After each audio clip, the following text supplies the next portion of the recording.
Okay, we are in part three, organizing video projects. And we're going to talk about the timeline, which we talked about earlier, but we're going to revisit it. Again, this right here is the timeline, okay? You double click this track to make it smaller. You can double click any track to make it bigger, FYI. So, what's the difference between a clip and a track, okay? V1, V2, V3, okay? These are all video tracks. A1, A2, A3, A4, A5. These are all audio tracks, okay? 1, 2, 3, and we have three video tracks, 5 audio tracks. You can have an unlimited amount of tracks, okay? But when you open a project for the first time, you'll have 3 videos and 5 audios. Now, how do you add tracks now that I've said they're unlimited? A number of ways. I mean, one way is to simply grab a piece of footage and drag it over to where a track doesn't yet exist, and voila, a new track appears. I'm going to undo that. The way to add tracks more formally is to go up here to sequence. Remember sequence, timeline, kind of the same thing. Sequence kind of refers to this entire deal, and the timeline is literally where you drag your playhead back and forth in the timeline, okay? So sequence settings, all the way at the bottom, add tracks, delete tracks. So this is how you add a track, this is how you delete a track. If you go to add a track, it'll assume you want to add one video track and one audio track. So I can actually scroll this, make it, like watch, you can add up to 100 tracks, I guess, at a time. Or you can add any number of audio tracks. So let's just say I want to add 2 video tracks and 1 audio track. Okay, see, a couple of video tracks got added. Audio. I'm scrolling to see the rest of these. Okay, and watch, I'll make it bigger. So very good. Now hit Command Z to undo that, just so we're back to our normal amount of audio tracks. Locking and unlocking tracks. We've been through this, so it's pretty obvious. It's a lock button, and this function is actually also fairly obvious. If I lock it, little zebra stripes pop up on that track, and I can't do anything to it. I'm trying to click on it. It's like it doesn't even exist. Same thing with an audio track. Let's see. I'll just lock this one. Okay, this I locked A3. If I go to highlight all these tracks, look, I can't access that one. And if I move these, they'll actually move. It'll leave it. It'll leave it. it'll leave it behind. So locking is serious. Locking is a really well, I don't know what to say. It's a fully it locks it in total. There's nothing about it you can do again when it's locked. Okay. FYI. So again, you just lock it. You just lock it. It appears locked. Everything blanks out, and unlock it. And notice, by the way, when I lock it, you can still see it. Okay. Locking doesn't mute a track, right? To mute a track, obviously you hit that. No, well, you hit the I.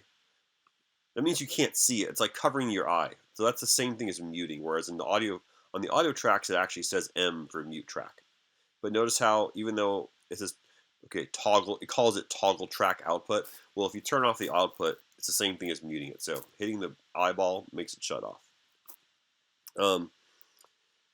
You can also name your tracks, right? V1, maybe that works, maybe it doesn't. If I double click my track as I did, I can make it bigger. Okay. If I right click in here, I can go to rename.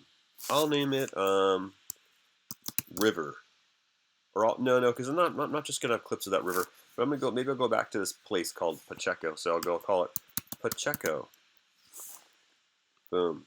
So see. So now I'll close it, and when you have it minimized, you actually can't see it. But whenever it's open, you can see it. So it kind of helps for your organization. Okay. And as you may have guessed, you can also name your audio tracks. And by the way, expanding a track, you should know how to do that. I double click it. Really easy. Another way to expand a track is to put your mouse in this area, not over here, in this area. Hold down Option and scroll. Okay, this is a great time, as I always say, to be having Premiere open in another computer.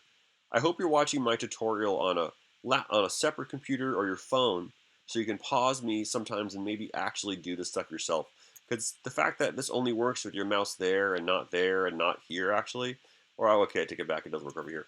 It's hard to remember. So if I do the same thing out here, where I hold option, or sorry, right click, or hold option and scroll, watch, it does different stuff. See how it's expanding and zooming in, zooming out? Whereas if I let it go, it simply scrolls back and forth, okay? So important to remember. A lot of functions are like that, where if you scroll, it does one thing, but you hold option and scroll, it does an entirely different thing. You'll also see here these targeting tracks. Okay, let me show you what that means. Let's find some footage here. Some interesting looking footage. Here we go. These cows here, or these horses rather. So I'll put my endpoint there, and I'll play the horses for a little bit. Let's see here. It's gonna play for me. Computer's being a little slow. I'll make the out point there. Actually, I'll scoot it back. This person gets in my shot.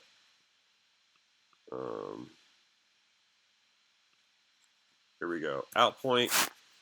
And so if I go to, I'll make an insert edit. Where it just pops the video in here. See how it showed up? The video popped in here and audio popped in here. I'll do that again so you can check it out. Keep your eye right here, where my playhead is, and I'll hit the insert edit. Insert pops it in.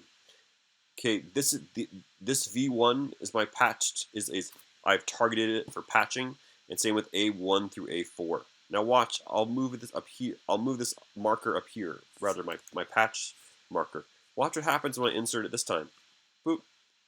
See, it shows up here.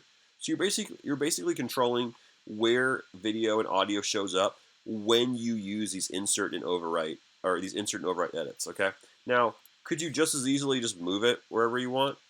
Yeah, totally. Letting it pop up, letting it come here, and then sliding it up instead of adjusting your targeting features is the exact same thing. It's yet again another way to do the same thing in Premiere. It's all just designed for different kinds of workflows.